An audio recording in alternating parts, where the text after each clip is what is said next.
ঘন্টা বেজে ওঠে। ছুটে যায় অনন্দিতা। নির্ভীক তাজ্জব বনে গেছে। সে বুঝতে পারে না এইটুকু মেয়ের এত তেজ কি করে। দীর্ঘশ্বাসে ভরে ওঠে চারপাশ। শান্তির জন্য হলেও রোজকে কল করা দরকার। পরীক্ষাটা খুব ভালো হয়েছে অনন্দিতার। ফুল মার্ক না পেলেও 90% নাম্বার থাকবেই। 80% মার্ক হলেই চান্স পাওয়া যাবে। কোনো আড়ষ্টতা ছাড়াই পরীক্ষা দিয়েছে সে। যদিও দুটো মেয়ে তাকে ক্যাব দেওয়া নিয়ে উত্ত্যক্ত করেছে, সেদিকে পাত্তা দেয়নি। নির্ভীক তার কাছে সব থেকে বড় ট্রফি, যা পাওয়ার জন্য 1 বছর গ্যাপ নিতান্তই তুচ্ছ। ভার্সিটির সুন্দরী ম্যাডাম মেহেরিমার সাথে কথা বলছে নির্ভীক। দুজনের বয়সের পার্থক্য তেমন নেই।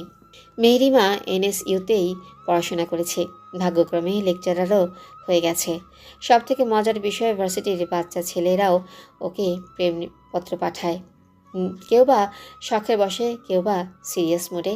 প্রতিটা প্রেমপত্রই তীক্ষ্ণ বুদ্ধি দিয়ে প্রত্যাখ্যান করে সে।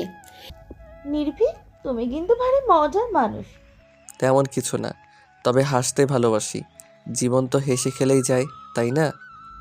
হ্যাঁ সেটাই। আমাকে দেখো, বয়স 25 পেরোলো, বিয়ে ইচ্ছা হয়নি, হাসি মজাতেই বেশ ভালো আছি। নির্ভীক হাসে। মেহেরিমা কলিগ হিসেবে খুবই ভালো। বয়সের পার্থক্য খুব অল্প হওয়াতে তুমি করেই সম্বোধন করে। যদিও ভার্সিটির অনেকের কাছে সেটা দৃষ্টিকটু মনে হতে পারে, তাতে কোনো সমস্যা নেই ওদের। মেহেরিমার সাথে আজকে পরীক্ষা নিয়ে কিছু কথা বলে নিল। পরীক্ষা প্রচণ্ড হার্ড হয়েছে এবার। নির্ভীক সামান্য খুশি হলো। পরক্ষণে ফুটো বেলুনের মতো চুপসে গেল। অনন্দিতা এবারও কি পাগলামি করবে? বিষয়টা খুব লজ্জাজনক। কোনোভাবে অনন্দিতার বিষয়টা সকলে জেনে গেলেই তখন জটলা বাঁধবে। ফ্যামিলি বা কী ভাববে?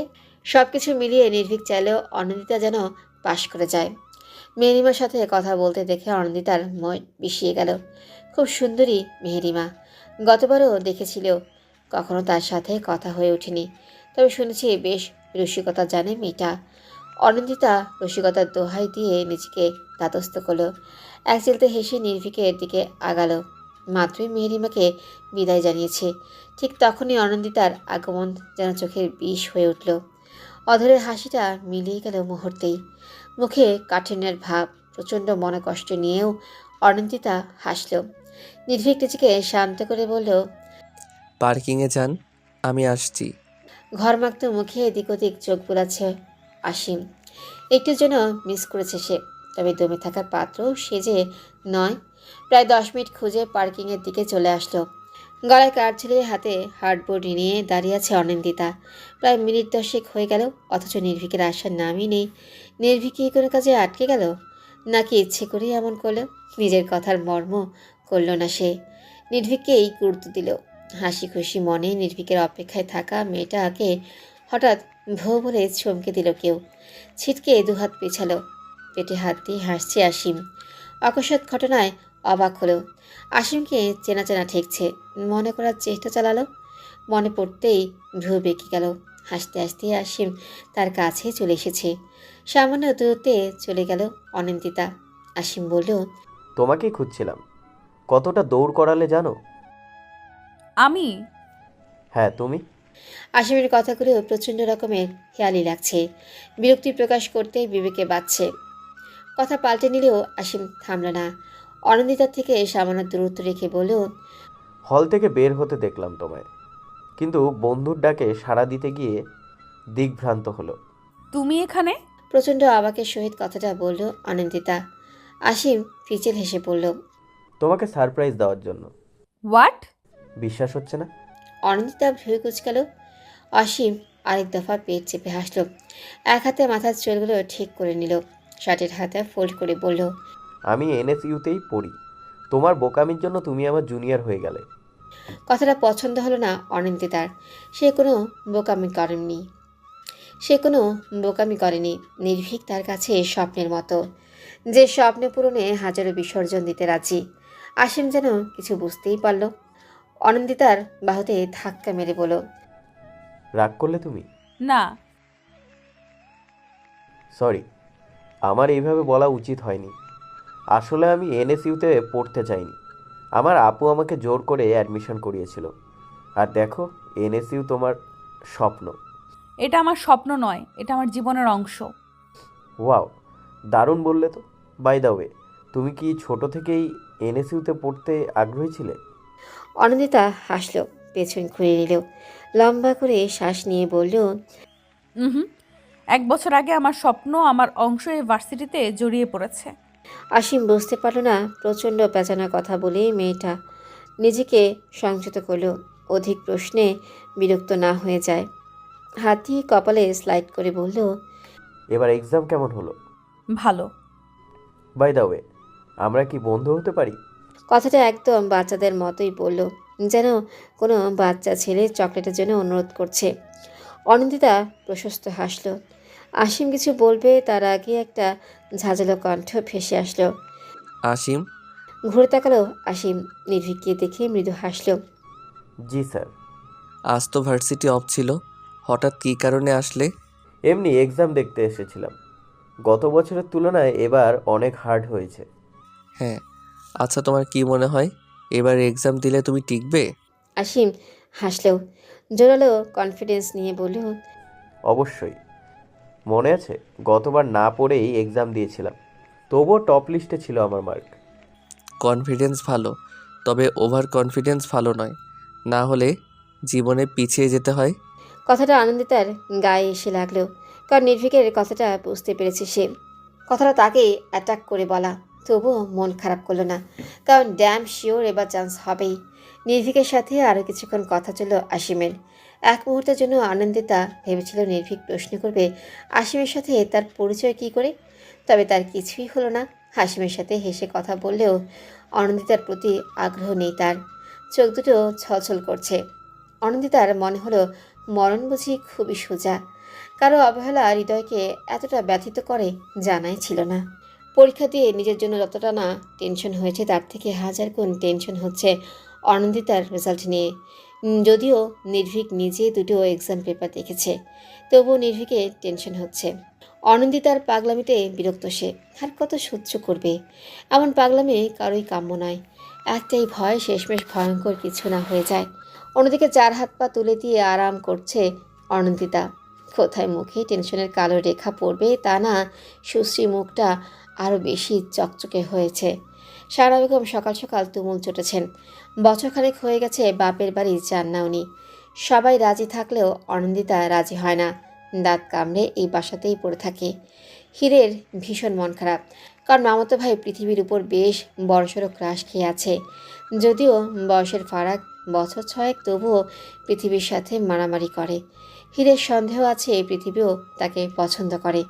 এই তো 3 মাস আগে মামার বাড়ি থেকে ঘুরে এসেছে। 3 মাস যেতে না যেতেই গত সপ্তাহে পৃথিবী তাদের বাসায় চলে এসেছে, তবে একদিন থেকেই চলে গেছে, যা বড্ড প্রিয়দায়ক। অনন্দিতার বাহু ঝাঁকিয়ে বলল, প্লিজ আপু, চলো প্লিজ। তুমি না গেলে আব্বু যাবে না, আর আমারও যাওয়া হবে না। আমি যাব বলেছি তো। আপু, যদি সকাল 10টার পর গিয়ে বিকেল 4টের আগে ফিরে আসে তাহলেই যেতে পারি। আপু এটা কি করে সম্ভব? কেন সম্ভব নয়? 10টার পর বের হলে 2টো বেজে যাবে পৌঁছাতে, 4টের আগে ফিরবো কি করে? এটা সম্ভব? তাহলে আমার যাওয়াটাও অসম্ভব। হীর রেগে গেল, কোলবালিশটা ছিটকে ফেলে দিল। অনন্দিতা কিছু বলল না, ডায়েরি হাতে লেখালেখি করতে লাগলো। হীরের রাগ আকাশের চূড়ায়। ডায়েরিটা ছিঁড়ে ফেলতে পারলে শান্তি হতো। গটগট শব্দ তুলে চলে গেল। অনন্দিতা দীর্ঘশ্বাস ফেল, মনে মনে সকলের কাছে ক্ষমা চাইল। বাসায় না থাকলে নির্ভীককে দেখবে কি করে? সপ্তাহে একবারও তো দেখা মিলে না। একটু দেখার জন্য কত ছলচাতুরি করে ওদের বাসায় যায়। প্রতিবারই আশাহত হয়, কারণ নির্ভীক তার রুম থেকে বেরই হয় না। চারুলতার থেকে জানতে পেরেছে নির্ভীক নিজেকে আড়াল করতেই পছন্দ করে, তাই অতটা মন খারাপ হয়নি। এটা হয়তো নির্ভীকের সহজাত অভ্যাস। অনন্দিতার ভাবনার মাঝেই ঝাঁঝালো কণ্ঠে শাহানার ডাক। ডায়েরিটা খুলে নিয়ে নাক ডুবায় মেয়েটা। নির্ভীকের রক্তের ঘ্রাণ যেন প্রাণকে সতেজ করে দিল। বিচিত্র অনুভূতি হয়, এই রক্তই তো তার প্রাণ, নির্ভীকের অংশ। যেখানে নির্ভীকের পায়ের ধুলোকণা ঠোঁটে শুষে নেয়, সেখানে রক্ত তো হৃদয়ে চেপে নেবে। দরজায় বাড়ি পড়তে হকচকিয়ে উঠে অনন্দিতা, দ্রুত কাবারে ডায়েরিটা রেখে দেয়। শাহানা প্রচণ্ড ঝাঁজে বললেন, তুই কি চাস আমি আমার বাপের বাড়ি না যাই? তা কেন হবে? তাহলে যেতে চাচ্ছিস না কেন? আমার এই বাসা ছাড়া কোথাও থাকতে ইচ্ছে করে না। তোমরা যাও না, বাধা দিয়েছে কে? তিক্ত হয়ে ওঠেন শাহানা। হাতের কাছে থাকা ঘড়িটা ছুঁড়ে ফেলে দেন। অনন্দিতা অবাক চোখে তাকিয়ে বলেও, এটা আমার প্রিয় ঘড়ি আম্মু। চুপ, একটা কথাও বলবি না। আমার ইচ্ছের কোনো মূল্য আছে তোর কাছে?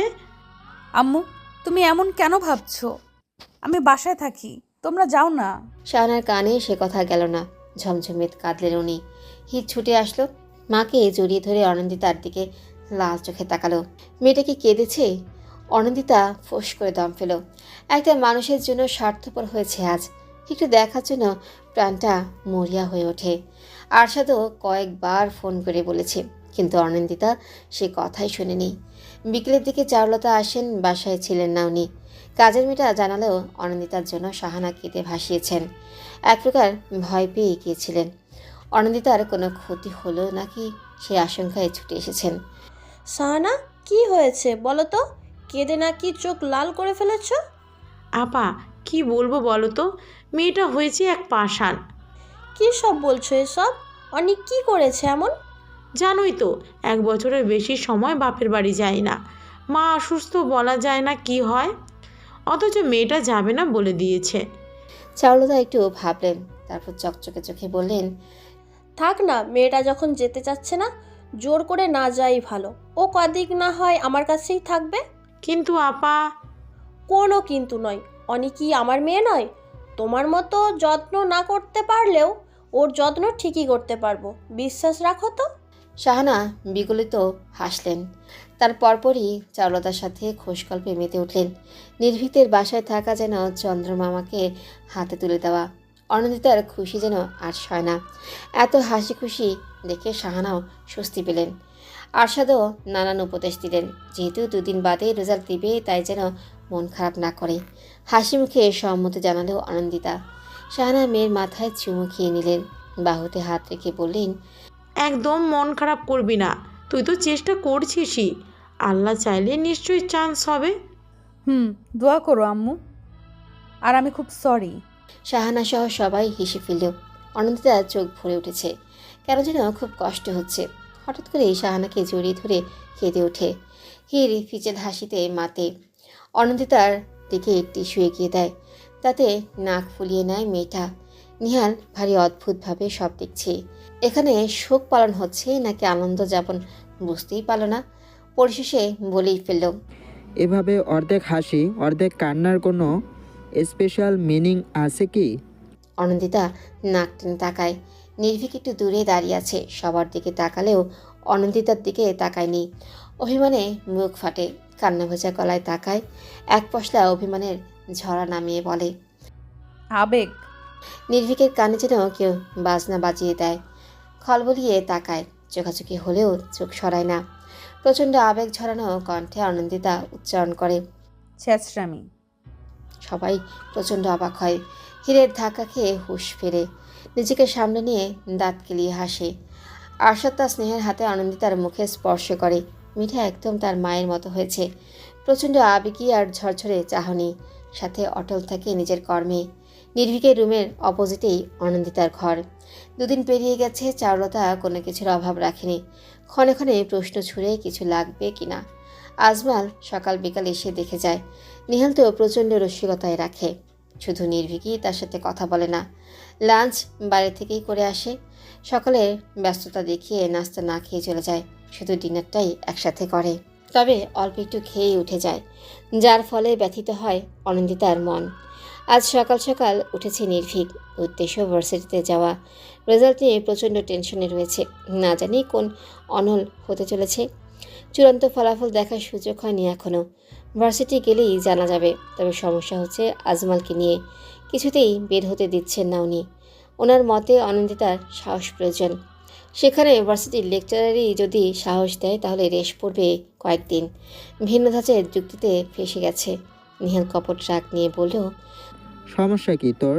ভার্সিটি যাওয়ার জন্য এমন উত্তেলা হওয়ার কোনো বিশেষ কারণ রয়েছে? ভাইয়া দেখ, আমাকে যেতে হবে। এইভাবে বাসায় বসে থাকা উচিত কার্য নয়। উচিত বুঝিয়ে লাভ নেই। অনির অবস্থা দেখেছিস? কাল থেকে চোখ মুখ কেমন শুকিয়ে গেছে। আমরা তো সাহস দিয়েছি, তবে তুই হলি টিচার, তোর সাহসটা বেশি প্রয়োজন। আজব, আমি এমন অযৌক্তিক যুক্তি কখনো শুনিনি। আমি বললেই তো রেজাল্ট ভালো হবে না। চারুতা ছুটে গেলেন। ছেলেটা প্রচণ্ড রকমের বিয়াদব, দেশে থাকতে চায় না, বাসাতে মন টিকে না। সন্দেহের গন্ধ খুঁজে পেলেন উনি। নির্ভীকের মুখ দেখে নিভে গেলেন। নির্ভীক কপট রাগ দেখিয়ে বলল, কয়টায় রেজাল্ট দেওয়ার কথা? 11টায়। আচ্ছা, আমি অনিকে ডেকে নিয়ে আসছি। আম্মু, সবার জন্য নাস্তা রেডি করো। কি জানি লাঞ্চটা গলা দিয়ে নামবে নাকি। আজমাল পূর্ণ সমর্থন করলেন। চারুলতা চিন্তায় মনমরা করে রেখেছেন। সকলের মাঝ থেকে নির্ভীক তার বুক ভাঙা দীর্ঘশ্বাস ফেল। ভালো লাগছে না তার। অনিন্দিতার পাগলামি সত্যি আর নেওয়া যাচ্ছে না। কাঁধের ব্যাগটা ডিভাইনে থাপ করে রেখে দিল। করিডর দিয়ে ব্যালকনিতে চলে আসলো। রোজের নাম্বারটাও পাচ্ছে না। মেয়েটা কানাডায় গিয়েছে না যিনি কেমন আছে, এতক্ষণে তো পৌঁছে যাওয়ার কথা। ভাবনা মাঝে হোয়াটসঅ্যাপে টেক্সট এলো। একগাল হেসে রোজকে কল লাগালো। পুরো 18 ঘন্টা কথা হয় না, তাই না? এত হিসাবে রেখেছিস তুই? তো কি করি বলতো? তোর মতো পাগলকে সামলাতে গিয়ে আমার নাজেহাল অবস্থা। পাগলামির কথা ছাড়, ফিরছিস কবে? রিল্যাক্স নির্ভীক, মাত্র তো এলাম। মাসখানেক যাক, তারপর না হয় আসার চিন্তা করব। বিষাক্ত মন নিয়ে ফোনের স্ক্রিনে তাকালো নির্ভীক। ভার্সিটি থেকে মেল এসেছে। রোজের সাথে দ্রুত কথা শেষ করলো আর বিড়িতে দ্রুত ফিরে আসার কথা বলে নিল। লম্বা নিঃশ্বাস নিয়ে মেলটা ওপেন করলো। বুক থেকে যেন পাথর নেমে গেল। অনন্দিতা সিলেক্ট হয়ে গেছে। যাক, এইবার আর গ্যাপ যাবে না, আর না নিজেকে দোষী মনে হবে। প্রাণ ভরে শ্বাস নিল, সাথে ভেবেও নিল ভার্সিটি ফার্স্ট ক্লাসটা বদলে নেবে। অনন্দিতার মুখোমুখি হতে চায় না। ফ্যাল করে তাকিয়ে থাকলে চরম বিরক্তি আসে। একজনের জন্য এতগুলো স্টুডেন্টসকে আলগা করে দেখাটা অন্যায়। তার থেকে ভালো ক্লাস চেঞ্জ করে নেওয়া। বিষদার থাকার থেকে উপরে ফেলাই মঙ্গল। অবহেলায় মানুষ ভাসে, তবুও কেন যায় তারই খোঁজে। আপন হয়েও হয় না আপন, দূরে ঠেলে দিতে পারলেই মঙ্গল। লাইন দুটো লিখে উঠে দাঁড়ালো অনিন্দিতা। 2 দিন বাদেই নবীনবরণ। নির্ভীকের সাথে যেতে চাইলেও যাওয়া হবে না। চারুলতাকে পরিষ্কার বারণ করে দিয়েছে। তার নাকি কি কাজ আছে, তাই আগে যেতে হবে। চোখের জলে ডায়েরির পাতা ভিজে। চারুলতার ডাক কানে আসতেই চোখ মুছে নেয়। কাপা স্বরকে যথাসম্ভব পরিবর্তন করে হাঁক ছেড়ে বলল, আসছি আন্টি। চারুলতা টেবিল সাজাচ্ছেন। অনিন্দিতা ডাইনিং এসে বলল, হ্যাঁ আন্টি বলো। তোর ফোন অফ কেন? Phone off? ও মা, তোর ফোন আর তুই জানিস না? আরশাদ ভাই কয়েকবার ফোন করেছে, সুইচ অফ পেয়েছে, তাই তো আমাকে ফোন করলেন। নে ধর, কথা বল। ফোনটা নিয়ে একটু দূরে আসলো। ওর ফোন সুইচ অফ হয়ে গেছে, খেয়ালই নেই। থাকবে কি করে? সারাটা দিন নির্ভীকের ঘরে উকি ঝুঁকি দিতে দিতেই তো সময় পেরিয়ে যায়। এই অনি, হ্যাঁ আন্টি বলো। দাঁড়িয়ে আছিস কেন? ফোনটা কর। ফোনে নাম্বার ডায়াল করে কল লাগালো। 2 বার রিং হতেই রিসিভ হলো। কেমন আছো আব্বু? ভালো রে মা, তুই কেমন আছিস? ভালো, ভার্সিটিতে চান্স পেয়ে গেছি। শুনেছি, যা কষ্টের ফল তো পেলি। অনিন্দিতা একটু হাসলো। ফলকে আদর্শে পেয়েছে। আর সাথে সাথে গসিপ ভাঙে নির্ভীকের আগমনে। ফুলহাতা টি শার্ট পরে এদিকে আসছে, বোধহয় ডিনার করবে। অনিন্দিতা দ্রুত কথা শেষ করলো। এক প্রকার জোর করেই কল কাটলো। আম্মু ফার্স্ট খাবার দাও তো। অনি, এই অনি, একটু এদিকে আয় তো মা। চারুলতার ডাকে ছুটে যায় অনন্দিতা। এক বোল তরকারি হাতে নিয়ে চুলায় মনোযোগ দেন চারুলতা। অনন্দিতা শুধায়, এগুলো কি করব আন্টি? একটু কষ্ট করে সবাইকে সার্ভ করে দে মা, চুলায় ক্ষীর বসিয়েছি। অনন্দিতা মাথা কাত করে সম্মতি জানায়। আর চোখে নির্ভীক তা দেখছিল। কেউ না থাকলে অবশ্যই উঠে যেত। এখন ওঠা সম্ভব নয়, তাই দাঁতের দাঁত চেপে বসে রইল নির্ভীক। স্থির হয়ে বসে থাকায় চকচক করে উঠল চোখ। আনন্দে চোখ দুটো ছলছল করছে। একটা ছোট বাটিতে তরকারি বেড়ে নিয়ে নির্ভীকের প্লেটের কাছে রাখে। কিছু না বলেই খাওয়ায় মনোযোগী হয় নির্ভীক। আর প্রাণ ভরে দেখে মেয়েটা। এটা যে তার স্বপ্ন, নির্ভীককে নিজ হাতে পরিবেশন করে খাওয়াবে। এই যে ছোট ছোট ভালোবাসা শব্দ নির্ভীকের জন্য জমিয়ে রাখা। নির্ভীক কি কখনো বুঝবে না এই ভালোবাসা? নাকি কালের আবর্তনে হারিয়ে যাবে বহু থেকে বহু দূরে? অনি, তুমিও বসে পড়ো। আন্টি আসলে না হয়। কোনো কথা নয়, এখনই বসো। নেহালের কথাতে অস্বস্তি নিয়ে বসে পড়ে। পাশের চেয়ারে বসাতেই যেন নির্ভীকের আত্মা কেঁপে উঠল। দ্রুত গিলতে লাগলো। বিষয়টা খেয়াল করলেও অনিন্দিতা এক বুক কষ্ট নিয়ে বললেও, আমি একটু রুম থেকে আসছি। ভ্যাবসা গরমে ফ্যান অফ করে রেখেছে অনিন্দিতা। রুমের টেম্পারেচার কন্ট্রোলের ব্যবস্থা থাকলেও তা গ্রহণ করছে না সে, কারণ তার প্রিয় মানুষটি বাসার সামনে ছোট্ট বাগানের রোদ্দুরে দাঁড়িয়ে আছে।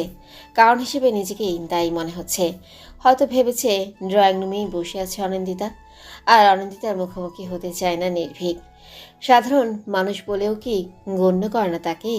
যন্ত্রণায় বুক ফাটা আর্তনাদ আসতে চায়। লুটিয়ে পড়ে মেঝেতে, সাপের মতো পাক খেতে থাকে। কোথাও যাওয়া প্রয়োজন, যেখানে চিৎকার করে বলা যাবে। ঘড়ি কাঁটা ঢং ঢং করে বেজে উঠল। কাছের মসজিদ থেকে সমুদ্রের আজান ভেসে আসছে। নিজেকে ঠিকঠাক করে মাথায় ঘোমটা টেনে উড়ু হয়ে বসে সে। ততক্ষণে চারুলতার ডাক পড়ে গেছে। অন্যমনস্ক হওয়ায় সে ডাক তার কর্ণপাত হয়নি। চারুলতা জবাব না পেয়ে ছুটে এসেছেন অনিন্দিতার ঘরে। পিঠে হাত বুলিয়ে পাশে বসতেন। অনিন্দিতা পেছনে ঘুরে তাকাতেই বললেন, কি রে মা, কি এত ভাবিস? চান্স তো পেয়েই গেছিস, তাহলে চিন্তা কিসের? আমার কিছু ভালো লাগে না আন্টি, দূরে কোথাও চলে যেতে ইচ্ছে করে। সব কেমন ধোঁয়াশা, রুদ্ধদ্বার খুলে কোথায় যাওয়া যায় বলো তো? দূর বোকা, কী সব বলে যাচ্ছিস? আমি তো জানতাম আমাদের অনেক খুব স্ট্রং, বুদ্ধিমতী, অধিক অ্যাটিটিউড সম্পূর্ণ। অনিন্দিতা উত্তর দেয় না। সন্তর্পণে চারুলতার বুকে মাথা রাখে। কষ্ট হচ্ছে খুব। নির্ভীকের দেওয়া দূরত্ব ভেতরটাকে দুমড়ে মুচড়ে দিচ্ছে। নির্ভীকের ডাক ভেসে আসে। চারুলতা উঠে দাঁড়ান।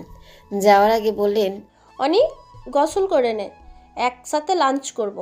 কিন্তু ও মা, এখানে কিন্তু কিসের? নির্ভীকটা বিকেলে বের হবে কি জানো কোথায়? ওর সাথে ঘুরে আসবি। নিহাল তো সকাল থেকেই লাপাত্তা। অনিন্দিতার চোখ মুখ শক্ত হয়ে যায়। ভেতরের ভালো লাগাটা প্রকাশ করতে পারছে না। হঠাৎই মনে হয় নির্ভীক তাকে নিবে না। নির্ভীকের প্লেটে খাবার বেড়ে দিচ্ছে চারুলতা। তখনই উপস্থিত হয় অনিন্দিতা।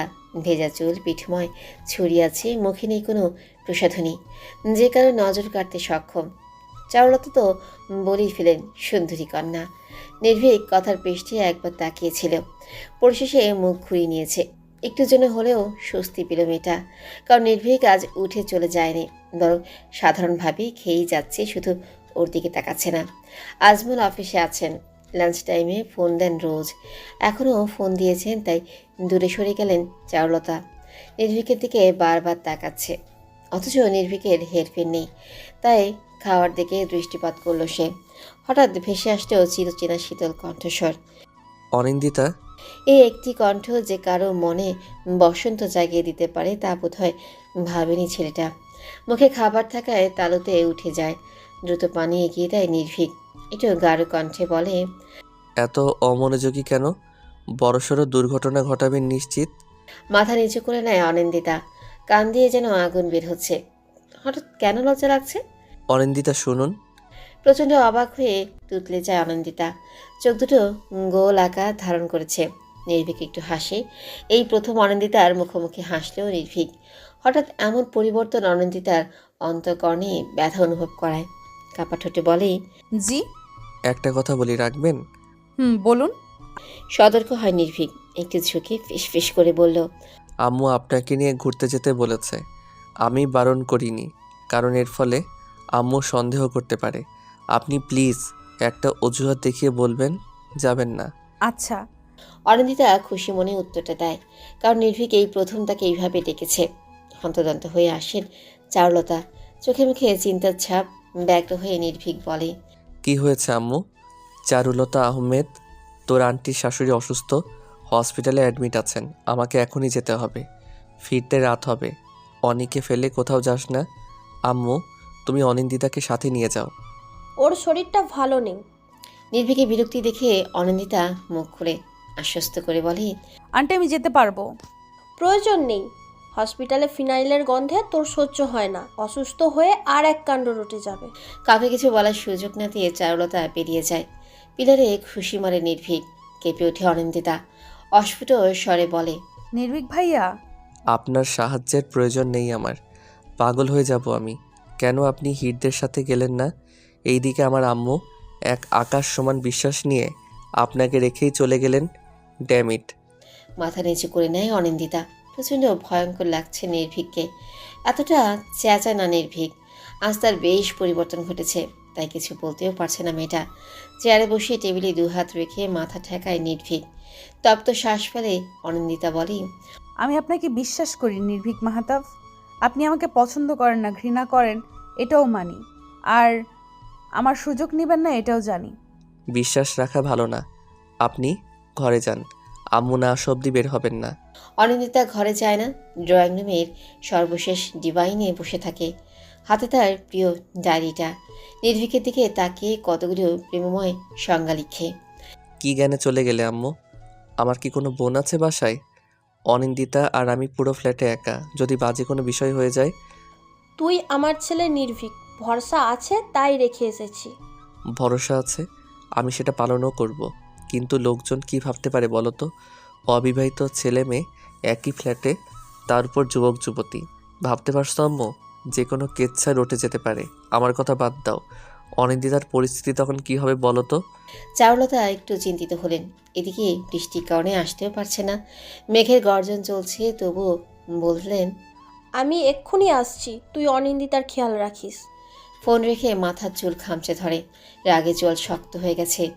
ডোরের কাছে ছায়া দেখতে পায়। নির্ভীকের ঘূর্ণন বুঝে লুকিয়ে পড়ে, তবুও বলে, রুমে প্রবেশ করবেন না অনিন্দিতা, নিজের রুমে থাকতে বলেছিলাম। এখানে কেন এসেছেন? আমি আসলে আমাকে দেখতে এসেছেন, দেখা হয়ে গেছে, এবার চলে যান। ভঙ্গ হৃদয় নিয়ে চলে যায় অনিন্দিতা।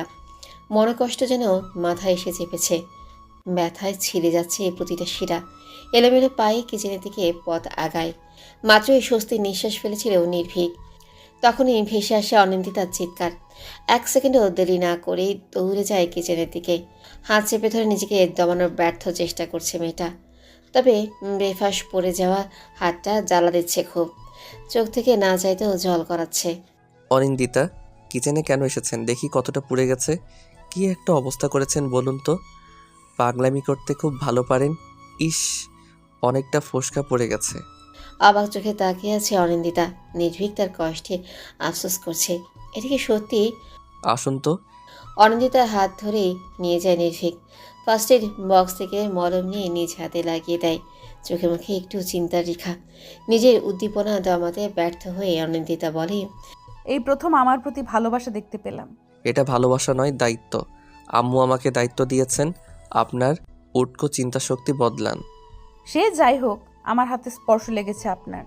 আমি তো 1000 বার হাতে ফোসকা ফেলতে রাজি আছি। পাগলামি কখনো কি যাবে না?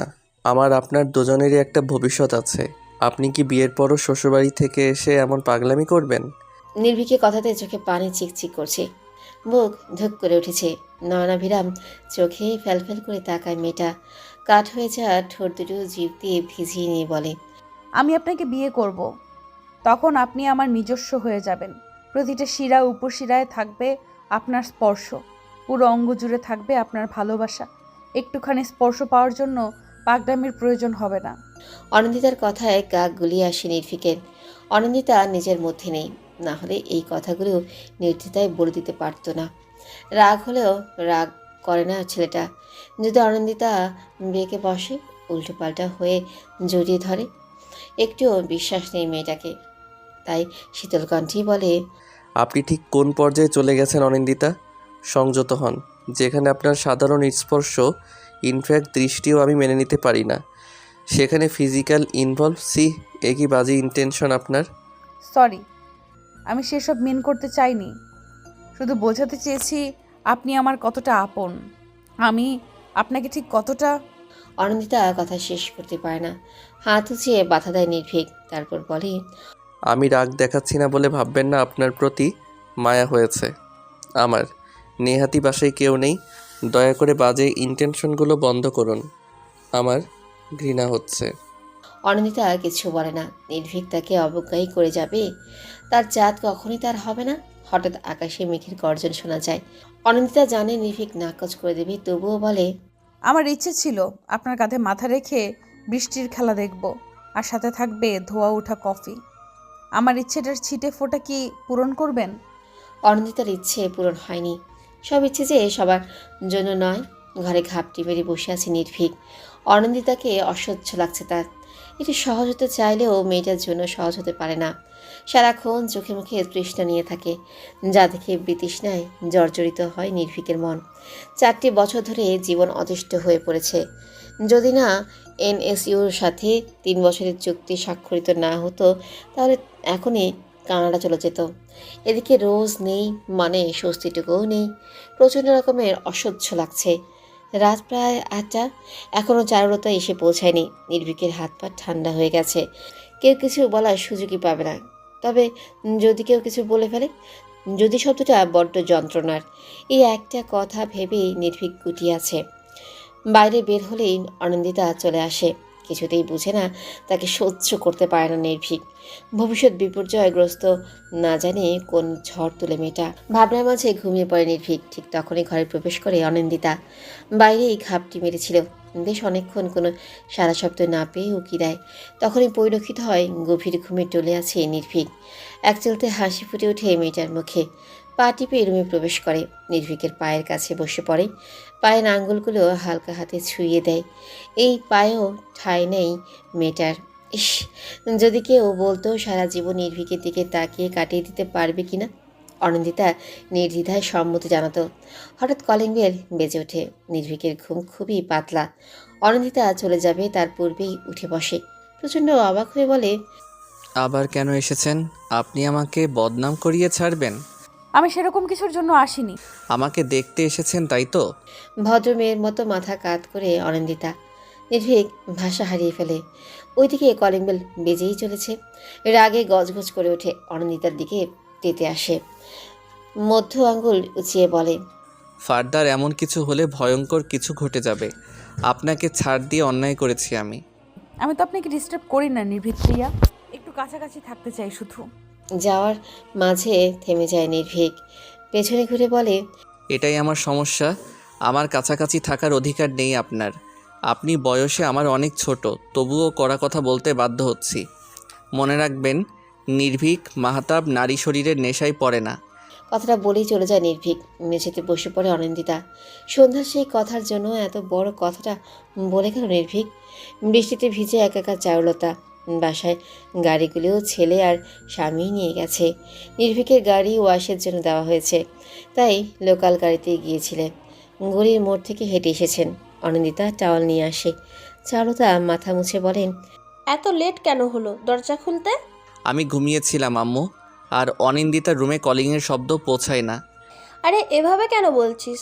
আমি অন্য কিছু মিন তো করিনি। শুধু বলেছি, অনিমা যা তো আমার ঘর থেকে শাড়ি নিয়ে আয়, ভিজে শরীরে ঘরে যাবো না। অনিন্দিতা চলে যায়। চারুলতা নির্ভীকের মাথায় হাত বুলিয়ে বললেন, আমার সোনা ছেলে, তোর প্রতি আমার পূর্ণ বিশ্বাস আছে। এমন কিছু করবি না যাতে আমরা অসম্মান হই। আর এমন কাজ করবে না কখনো। পরিস্থিতি ঠিক নেই, কিছু না ঘটলেও মানুষ ঘটিয়ে ছাড়বে। সকাল সকাল বেরিয়েছে নির্ভীক। ঘুম থেকে উঠে অনিন্দিতা তাই বুঝতেই পারল। সে বুঝে গেছে নির্ভীক তার থেকে পালিয়ে বেঁচেছে। চারুলতা কাল আসার সময় নীল রঙের শাড়ি নিয়ে এসেছেন। আজ সেটাই পরবে অনিন্দিতা। পার্পল শাড়িটা থাকলে পার্পল শাড়িটাই পরতো, তবে সেই শাড়িটা তার গায়ে ওঠেনি। ভালোই হয়েছে, নির্ভীকের সাথে বসে যখন যাওয়া হবে না, পার্পল শাড়ি পরে কী লাভ। অনিন্দিতা সাজগোজ পছন্দ করে, তবে বেশ অনেক দিন ধরে সাজে না। আজ সাজবেই, নির্ভীকের মনের মতোই সাজবে।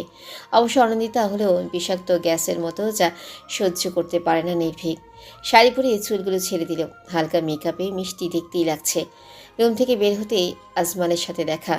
অনিন্দিতা শুধালো, আজ অফিসে যাবেন না আঙ্কেল? শরীরটা ভালো নেই, তোকে পৌঁছে দেওয়ার জন্যই যাব না ভেবেছিলাম। এখন দেখি শরীরটাই ম্যাচ ম্যাচ করছি। সমস্যা নেই আঙ্কেল, আমি একাই যেতে পারবো। ও কি কথা, আজ প্রথম দিন একা কেন যাবি? নিহালও তো যাচ্ছে, ওর সাথেই যাবি। জুসের গ্লাস নিয়ে করিডোরে দিয়ে আসতে আসতে এই কথাটা বললেন চারুলতা। আজমালও সম্মতি জানালো। অনিন্দিতা কিছু বলতে চেয়েও বলল না।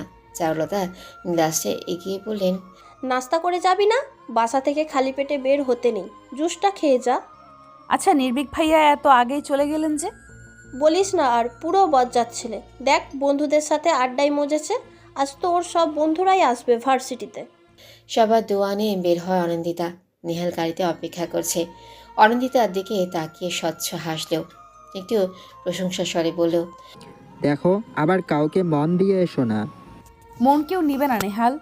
সে কি কথা, এত সুন্দর মেয়েটার মন কেউ দিবে না? হ্যাঁ, যাই হোক, ফেরার পথে আমি একাই ফিরবো।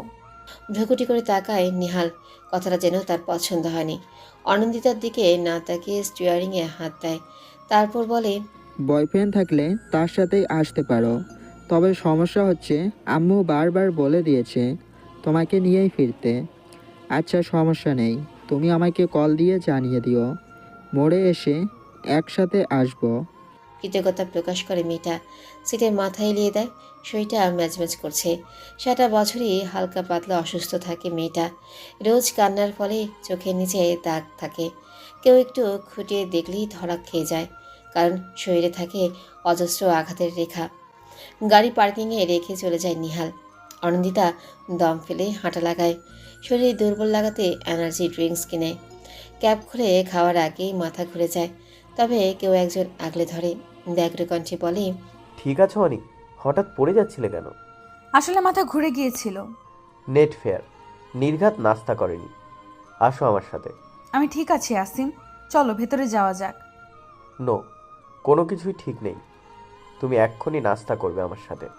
আর লিসেন কিউট গার্ল, ফাংশন এখনো শুরু হয়নি। প্রচণ্ড প্যারা খেয়ে যেতেই হলো অনন্দিতাকে। আসিম বকবক করেই যাচ্ছে। একটা রেস্টুরেন্টে এসেই 2 কাপ কফি আর স্যান্ডউইচ অর্ডার করলো। আসিম নাস্তা করে এসেছে, তাই শুধু কফি খেলো। অনন্দিতা সংকোচ ছাড়াই খাচ্ছে। আসিম কফি কাপে চুমুক দিয়ে বলল, বাই দ্য ওয়ে, আজ একা এলে যে? নির্ভীক স্যার আসেন তোমার সাথে? রোজ কি ওনার সাথে আসবো? আর উনি তো আজ অনেক আগেই এসেছেন। আচ্ছা, নির্ভীক স্যার কিন্তু অনেক কঠোর। আনন্দিতা হাসলেও সে এটা ভালো করেই জানে। আসিম কিছুক্ষণ নীরব থেকে আনন্দিতার উদ্দেশ্যে শুধালো, তুমি কি কোনো কারণে আপসেট? না, আমি ঠিক আছি, তবে ভার্সিটির কিছু স্টুডেন্ট একটু অন্যরকম আচরণ করে। আচ্ছা আসো আমার সাথে, আমি প্রবলেম সলভ করে দেব। ভার্সিটিতে প্রবেশ করতে এই গোলাপ দিয়ে বরণ করা হলো। আসিম অবাক করা এক কাণ্ড করলো। ফুলের গুচ্ছ থেকে 5টা ফুল নিয়ে অনন্দিতার হাতে দিয়ে দিল। অনন্দিতা বলল, এতগুলো নিলে কেন? তুমি স্পেশাল, তাই তোমার কাছে বেশি গোলাপ থাকবে। খলবলিয়ে হাসে অনন্দিতা। আসিম একটু গায়ে পড়া, তবে খুব ভালো। অনন্দিতা আসিমের সাথেই হাঁটতে লাগলো। ফুল হাতে নির্ভীকের কথাই ভাবছে সে। এনএসইউর বিশাল ক্যাম্পাসে দাঁড়িয়ে আসিম চিৎকার করে ডাকলো, attention guys, look the beautiful girl, she is my personal friend. I hope ওকে কেউ বিভ্রান্ত করবে না। যদি এমন কিছু হয় তো জানোই তো কি হবে। সবাই অনন্দিতার দিকে তাকালো। আসিমের পড়াশোনা আর সৌন্দর্য দুটোরই নাম ডাক আছে, সাথে বাবার পাওয়ার। ছেলেটার এমন কাণ্ডে হতবাক হয় অনন্দিতা। আসিম অনন্দিতার দিকে তাকাতেই অনন্দিতা চোখ পাখায়, যার অর্থ তুমি পুরো পাগল। এসে থেকেই চোখ ঘুরিয়ে ঘুরিয়ে খুঁজেই চলেছে এক মানবকে, কিন্তু সেই মানবের দেখাই পাওয়া যাচ্ছে না। মুখটা কেমন করছে, শূন্যতা যেন ওকে আঁকড়ে ধরেছে। হন্তদন্ত হয়ে খুঁজেই চলেছে নির্ভীককে। অনুষ্ঠান শেষ হয়েছে বেশ অনেকক্ষণ। বেশিরভাগ সময় আসিম তাকে সাথে রেখেছে, তবে আসিমের বন্ধু মহলের সাথে অনন্দিতা একা থাকতে তো পারে না, তাই সে নিজ থেকেই বলেছে আমি আশেপাশে ঘুরে আসি। আসিম বারণ করেনি, সে নিজেও বোধহয় স্পেস খুঁজছিল। অনন্দিতার সাথে দেখা হয় মেহেরিমার। হাত উঁচিয়ে ডাকে অনন্দিতাকে। একটু অবাক হয় সে। মেহেরিমার কাছে গিয়ে বলে, good afternoon miss. Good afternoon. এইভাবে ছুটছো কেন অনন্দিতা? শাড়ি পরে আছো, পা পিছলে যাবে তো। অ্যাকচুয়ালি মিস, ওকে, এক্সপ্লেন করার প্রয়োজন নেই। তোমাকে খুব মিষ্টি লাগছে। বাই দ্য ওয়ে, তুমি বোধহয় বিব্রত হয়েছো। নো মিস, অনন্দিতাকে বলতে দেয় না মেহেরিমা। মৃদু হেসে অনন্দিতা শাড়ির আঁচল ঠিক করে দেয়। ভারী অবাক হয় মেয়েটা। মেহেরিমা বলে, আমি অসমের বড় বোন। হ্যাঁ। ইয়েস, ও আমাকে তোমার কথা বলেছে আরো 5-6 মাস আগে। ও, তোমাকে বলতেই হয়, শুধুমাত্র এনএসইউতে অ্যাডমিশনের জন্য 1 বছর গ্যাপ দেওয়া সত্যিই দুষ্কর কাজ। আই এম ড্যাম শিওর তুমি তোমার লক্ষ্যে জয় করবে অতি শীঘ্রই। শুক্রিয়া মিস। ওকে রিয়া, আমি যাচ্ছি। আসিমের সাথে একদিন এসো বাসায়। হাত নাড়িয়ে চলে গেল মেহেরিমা। অনন্দিতা চোখ বিচলিত হলো। চাতক পাখির মতো খুঁজেই চলেছে এই প্রিয় ব্যক্তিটিকে। চোখ যায় ক্যান্টিনের দিকে, মুখটা থক করে ওঠে। নির্ভীকের সাথে রোজ অনেক লুজ হয়ে দাঁড়িয়ে আছে। অনন্দিতা আর নিতে পারে না, দৌড়ে চলে যায় বাইরে। অসতর্কতার কারণে শাড়ি পিছলে পড়ে যায়। দুটো মেয়ে দেখেও না দেখার ভান করে। অনন্দিতা একা ওঠার চেষ্টা করে। পায়ের হাঁটুতে বোধহয় ছিলে গেছে, ব্যথায় টনক নেড়ে যাচ্ছে। হঠাৎ একটা হাত তার সামনে আসে। হাতে হাত রেখে উঠে দাঁড়ায়। নিহালের দৃষ্টি বিচলিত। সে শুধায়, এভাবে পড়ে গেলে কি করে? এর জন্যই শাড়ি পরা একদমই পছন্দ নয়। দেখি কতটা ব্যথা পেয়েছো। আসো, হসপিটাল থেকে ওয়াশ করে যাবে। আমি ঠিক আছি নিহাল ভাই, চলুন বাসায় যাব। একদম নয়, আগে হসপিটালে যাবে, দেন বাসায়। আচ্ছা, একটু বসো, আমি নির্ভীককে নিয়ে আসি। ও ডিপার্টমেন্ট থেকে ট্রিটমেন্ট করার ব্যবস্থা করে দিবে। সারপ্রাইজটা কেমন দিলাম বলতো? তোর বক বক না শুনলে আসলেই ভালো লাগে না, তাই চলে এলাম। তুই কানাডায় ফিরছিস কবে? তোকে ছাড়া দিন চলে না ইয়ার। রোজের দিকে তাকিয়ে হাসছে নির্ভীক। এই মেয়েটা তার হাসির কারণ। দুদিন আগেই রোজকে বলেছিল ভালো লাগছে না, আর তাই রোজ চলে এসেছে। কৃতজ্ঞতার দৃষ্টি দিয়ে নির্ভীক বললেও, মনে হয় না যেতে পারবো আগামী 2 বছর। মাথা পুরো নষ্ট হয়ে যাচ্ছে। অনিন্দিতার পাগলামি বেড়ে গেছে, আমি আর নিতে পারছি না। তুই ওকে সত্যিটা কেন বলছিস না? আমরা কতদিন লুকাবো বিষয়টা? আই ডোন্ট নো ইয়ার, তুই প্লিজ তোর বাসায় ম্যানেজ কর, আমি খুব তাড়াতাড়ি কিছু একটা করব। আরে সেটাতে প্রবলেম নেই, মম ড্যাড এই বিষয়ে সমস্যা করবে না। বাট তুই কতদিন অনিন্দিতার থেকে এভাবে পালাবি? তুই তো পাগল হয়ে যাচ্ছিস। আঙ্কেলকে আমি বলবো কানাডার কথা। নির্ভীক চেয়ার টেনে বসে। রোজ তার মসৃণ হাতে নির্ভীকের মাথায় হাত বুলিয়ে বলে, তুই ঠিক আছিস তো? আমিও আর নিতে পারছি না। আমি কি অনিন্দিতার সাথে কথা বলবো? নো, ও বুঝবে না। তুই জানিস কাল কি হয়েছে? ওফ, আই কান্ট এক্সপ্লেইন ইয়ার। আই এম ড্যাম শিওর বিয়ের পর ও এমন পাগলামি করবে। তখন আমি কি করব বলতো? মান সম্মান বলে কিছু থাকবে? নাক ফুলিয়ে বসে রোজ। নির্ভীকের শার্টের কলার ঠিক করে দিয়ে বলে, না পারফেক্ট। হেয়ালি করছিস কেন? স্টপ ইয়ার, তুই আমার সাথে কানাডায় যাবি। এমনিতেও তোকে ছাড়া আমি থাকতে পারি না, আর বিড়িতে থাকা সম্ভব নয়। কথাটা বলেই নির্ভীকের কাঁধে মাথা রাখে রোজ। নির্ভীক একটু করে হাসে। স্বস্তিটা এই মেয়ের মাঝেই পাওয়া যায়, তাই তো এত ভালোবাসে। 10 মিনিট খোঁজার পর ক্যান্টিনে নির্ভীকের দেখা মিলে। নিহাল এক প্রকার ছুটেই আসে। নির্ভীকের কপালে ভাঁজের সৃষ্টি হয়। নিহাল পরপর শ্বাস ফেলে ঢকঢক করে পানি পান করে। কি হয়েছে তোর, এভাবে হন্তদন্ত হয়ে আসছিস যে? 10 মিনিট ধরে পুরো ভার্সিটি খুঁজে চলেছি তোকে। আমাকে খুঁজছিস কেন? তোর ফোন অফ। আসলে অনিন্দিতা পরে গিয়ে ব্যথা পেয়েছে। কথাটা শোনার মাত্রই বিষাক্ততা ছেয়ে যায় নির্ভীকের চোখে মুখে। মুখ দিয়ে বিরক্তিকর শব্দ তুলে। এই মেয়েটা শান্তি দিবে না। সত্যি দেশান্তর হতে ইচ্ছে করছে। বাসায় ফিরে রেস্ট নিচ্ছে অনন্দিতা। 3 দিন ইউনিভার্সিটিতে যাওয়া লাগবে না বলে দিয়েছেন চারুলতা। নাছরবন্ধা অনন্দিতা পড়াশোনার দোহাই দিয়েছে, যার ফলে আজমাজ বলেছেন কয়েকদিন নির্ভীক তাকে পড়াবে। কথাটা শুনে চোখ চকচক করে উঠেছে। রাত প্রায় 8:30। চারুলতা খাবার নিয়ে এসেছেন।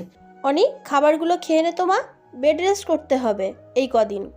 আমি নিচে যেতে পারতাম আন্টি, শুধু শুধু কষ্ট করলে তুমি। কথা বাড়াস না মা, খাবার কি খাইয়ে দেব? আচ্ছা। ভাতের লোকমা বাড়িয়ে দেয় চারুলতা। অনন্দিতা সন্তর্পণে তার মুখে তুলে। ফোনটা বেজে ওঠে। হির ফোন করেছে। রিসিভ হতেই হির বলে, এই আপু, ব্যথা পেলে কি করে? তোমার এনএসইউর প্রথম দিনের নাজেহাল অবস্থা? বাহ, কাকে দেখে পিছলে গেলে তুমি? জিজুর নামটা বলো প্লিজ। থামবি তুই? আশ্চর্য, তোর দিওয়ানা থাকতে আমাকে ফোন করেছিস কেন? গলায় ঝুলে গেলেই তো পারতি। দিওয়ানাটা কে? বাসায় ফিরে আয়, তারপরে বোঝাবো তোকে। আমি তোকে আঙুল দিয়ে দেখিয়ে দিব দিওয়ানাটা কে। ফোন রাখে অনন্দিতা। খাওয়া প্রায় শেষ। চারুলতা বলে, নির্ভীক পড়াতে আসবে, বই নিয়ে বস অনি। ডায়েরি বের করে অনিন্দিতা। নির্ভীকের হাস্যোজ্জ্বল ছবিটা নিয়ে হাসে। উজ্জ্বল শ্যাম রঙের সুশ্রী মুখ নির্ভীকের।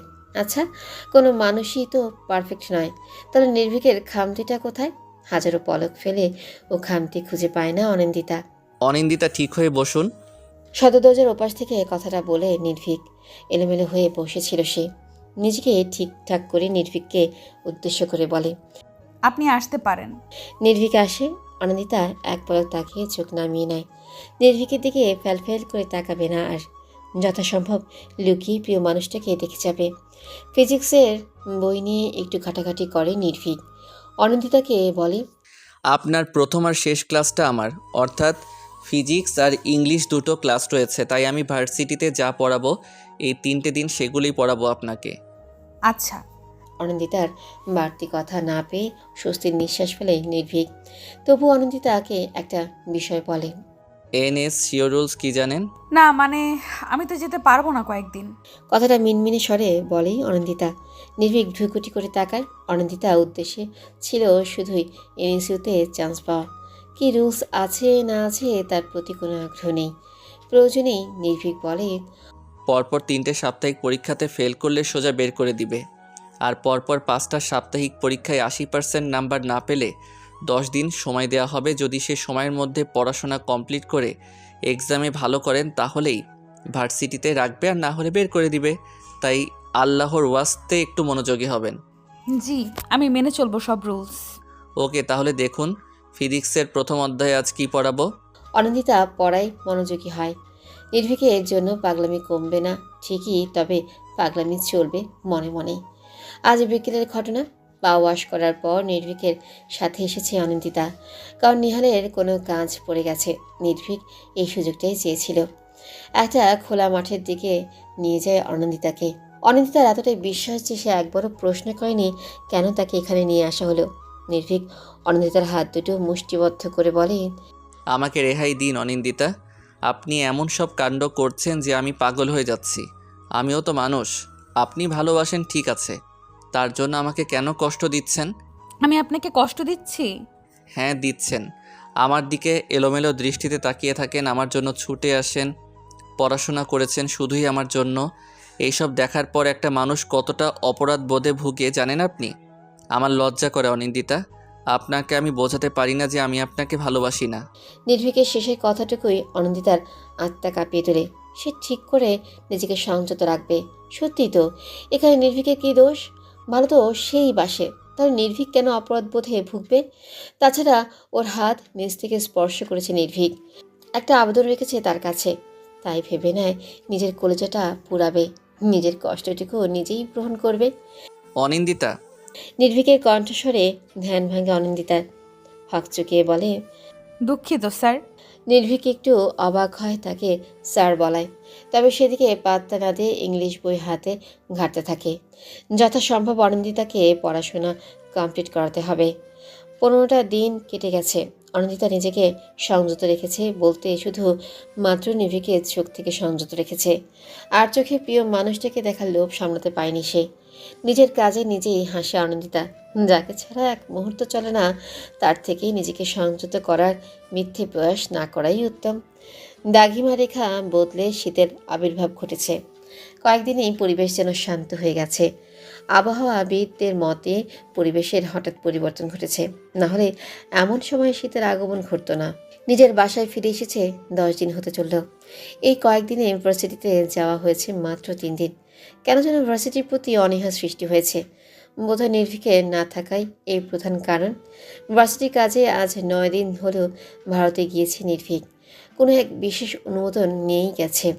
অনন্দিতার ফোন বেজেই চলেছে, অথচ তার ধ্যান নেই। হির হন্তদন্ত হয়ে বলেও, এই আপু, তোমার ফোন বাজছে। কি? ফোন বেজে চলেছে, ধরো। অনন্দিতার মাথায় এখনও কথাটা ক্যাচ করেনি। সে নিষ্পলক তাকিয়ে আছে হীরের দিকে। হীর বিরক্ত হয়। পৃথিবীর সাথে কথা বলছিল সে, সেটার সাথে রসায়ন জমেছে তার। মামাবাড়ির 10 দিন ছিল স্বপ্নের মতো। পৃথিবীর সাথে খুনসুটি ভালোবাসাতে পরিণত হয়েছে। একগুচ্ছ কদম হাতে প্রপোজ করেছে তাকে। নিজের ভাবনাকে দমিয়ে ফোন তুলে নেয় হীর। রিসিভ করেই বলে, কে বলছেন? আপু গভীর ধ্যানে মগ্ন রয়েছে, ফোনের দিকে ধ্যান নেই তার। কথাটা শুনে দুভ্রু সংকুচিত হয় অসীমের। হীরের বাজখাই গলাতে এক প্রকার চমকে ওঠে। কান থেকে নামিয়ে দেখে নাম্বার সঠিক কিনা। হ্যাঁ, নাম্বার তো ঠিকই আছে। নিজেকে সামনে নিয়ে অসীম বলে, অনেককে দেওয়া যাবে? হীর তার বাজখাই গলায় অনন্দিতাকে আপু বলে ডেকে নেয়। এবার সে কণ্ঠ কর্ণপাত হয় মেয়েটার। ফাঁকা ঢোক গিলে বিরক্তি প্রকাশ করে বলে, কি হয়েছে? তোমার ফোন। কে করেছে? জানি না। অনিন্দিতা কথা বাড়ায় না, ফোন হাতে তুলে নেয়। নাম্বারটা অচেনা দেখে একটু অবাক হয়। ফোন কানে তুলে সালাম দিয়ে বলি, কে বলছেন? অনি, আমি আসিম বলছি। ভার্সিটিতে আসো না কেন তুমি? একটু অসুস্থ বোধ করছি আসিম। অজুহাত না দিলে আসিম অনেক প্রশ্ন করবে, তাই এটাই বেস্ট বলে মনে হয় অনিন্দিতার। তাছাড়া সত্যিই সে অসুস্থ, সারা বছরই ঠান্ডা জ্বর লেগেই থাকে। আসিম সামান্য চিন্তিত স্বরে বলে, দ্রুত মেডিসিন নাও কেমন? আমি ফোন করে খবর নেব তোমার। আচ্ছা। কথাটা বলেই ফোন রেখে দেয় অনিন্দিতা। আসিম সেটা বন্ধুর থেকেও বেশি কিছু। অনিন্দিতা উপলব্ধি করে আসিম তার প্রতি একটু ঝুঁকে পড়েছে। অবশ্য সেদিকে পাত্তা দেয় না সে, কারণ সে নিজেও আরেক জনের প্রতি ঝুঁকে আছে। কালের বিবর্তনে সে বুঝে গেছে মানুষ যাকে চায় তাকে পায় না। মিথ্যে সান্ত্বনাগুলোই সময় কাটাতে সাহায্য করে। অনন্দিতা তার স্বপ্নের রাজ্যে গিয়ে নির্ভীকের বুকে মাথা রাখে। নির্ভীকের দিকে ভালোবাসার দৃষ্টিতে তাকিয়ে থাকে। কোনো এক তীরের আঘাতেই হৃদয়ের ফাঁক ফোকর গলে ঢুকে পড়েছিল নির্ভীক নামক বসন্ত, যা থেকে পরিত্রাণ মানে মৃত্যু। হয়তো শরীরের মৃত্যু ঘটবে না, তবে আত্মার মৃত্যু ঘটবে নিশ্চিত। সকাল 8টা কি 8:30, বাড়িতে অনাকাঙ্ক্ষিত অতিথির আগমনে প্রচণ্ড অবাক হয়েছে শাহানা। মেন ডোর খুলে হাঁ হয়ে তাকিয়েছেন সামনে থাকা 20-21 বছর বয়সী ছেলেটার দিকে। ফর্সা রঙে লম্বা করে ছেলেটাকে রাজপুত্র বলে ভুল হবে। এমন সুন্দর ছেলেটাকে এতক্ষণ ধরে দাঁড় করিয়ে রেখেছেন যে সেদিকে খেয়ালই নেই। হঠাৎই ভেসে আসে সুন্দর ছেলেটার কণ্ঠস্বর। Hello aunty. সচকিত হয় শাহানা, ছেলেটার দিকে তাকিয়ে যেন লজ্জা পায়। কোনো প্রশ্ন না করেই বলেন, ভেতরে আসো। জি। ছেলেটা ভেতরে আসি। শাহানার বোধগম্য হয় ছেলেটাকে প্রয়োজনে এখনও প্রশ্ন করেননি উনি, তাই বলেন, তোমাকে তো চিনতে পারলাম না। আমি আসিম, আসিম মাহতাব, অনির বন্ধু বলতে পারেন। যদিও এখন আমি এক ব্যাচের সিনিয়র। ও আচ্ছা আচ্ছা, বসো তুমি, আমি অনিকে ডেকে পাঠাই। ইটস ওকে আন্টি, আমাকে অনিন্দিতার রুম দেখিয়ে দিন, আমি গিয়ে দেখা করে আসি। শাহানা একটু অবাক হন। এতটা নিঃসংকোচে কথা বলা তিনি আশা করেননি। অধরগুণে হাসি ফুটিয়ে বলেন, ডান দিকের করিডোরের শেষ রুমটাই অনিন্দিতার। হেসে কৃতজ্ঞতা প্রকাশ করে আসিম। শাহানা নাস্তা বানাতে কিচেনের দিকে আগান। অনন্দিতার রুমে এসেও কিছু কি দেয় আসিম, তবে অনন্দিতার দেখা পাওয়া যায় না। ফট করেই ঢুকে পড়ে ছেলেটা। যদিও মেয়েদের রুমে ঢোকার আগে পারমিশনের প্রয়োজন হয়, তবে সে পারমিশন নেয় না। একটু চঞ্চল প্রকৃতির ছেলেটা সোজা বারান্দা চলে যায়। ব্যালকনির টেবিলে মাথা রেখে ঘুমিয়ে আছে অনিন্দিতা। নাকের সাইডে তেল জমেছে। রাতে নিশ্চয়ই এখানে ঘুমিয়েছে। একটু করে ডাকে আসিম, তবে অনিন্দিতার ঘুম ছাপিয়ে সে ডাক কানে পৌঁছায় না। আসিম চোখ কুচকে নিয়ে অনিন্দিতার বাহু ধরে বলে, এই অনি, ওঠো তো। কথাটা জোরে বলায় হুড়মুড়িয়ে উঠে যায় অনিন্দিতা। মেয়েটা প্রচণ্ড অবাকি হয়ে বলে, তুমি? তো আসতে পারি না? হাই তুলে অনিন্দিতা আসিমের গায়ে জোরে ধাক্কা দেয়। প্রচণ্ড অবাক হয় আসিম। খলবলিয়ে হাসি অনিন্দিতা। হাই তুলে বলে, আমার ঘুম ভাঙানোর শাস্তি। আর আমি যে তোমার চিন্তায় ঘুমাতে পারলাম না, তার কি হবে? এটাও তোমার শাস্তি। মুখ গোমরা করে নেয় আসিম। অনিন্দিতা দম ফেলে আকাশের দিকে তাকায়। এত সকালে এসেছে আসিম। কি ভাবছো তুমি? ভাবছি তুমি ছেলেটা খুব ভালো, তবে আমার প্রতি ঝুঁকে যাচ্ছ। আসিম হাসে। অনিন্দিতার একগুচ্ছ চুল হাতে পেঁচিয়ে বলেন, আমি তোমাকে বন্ধুর মতোই ভালোবাসি অনিন্দিতা, তাই তোমাকে অন্য নজরে দেখার সাহস হলেও আগানোর সাহস হয়ে ওঠেনি। তবে সত্যি বলতে বন্ধুর থেকেও বেশি ভালোবাসি। কৃতজ্ঞতার চোখে তাকায় অনিন্দিতা। আসিমের বাহু টেনে বলে, আন্টি কিচেনে গেছেন, সো তোমার যেতে হবে না। আজ তুমি আমার সাথে ভার্সিটিতে যাচ্ছ। ভালো লাগছে না আমার। আপনার পড়াশোনার দায়িত্বটা আমি নিয়েছি অনিন্দিতা।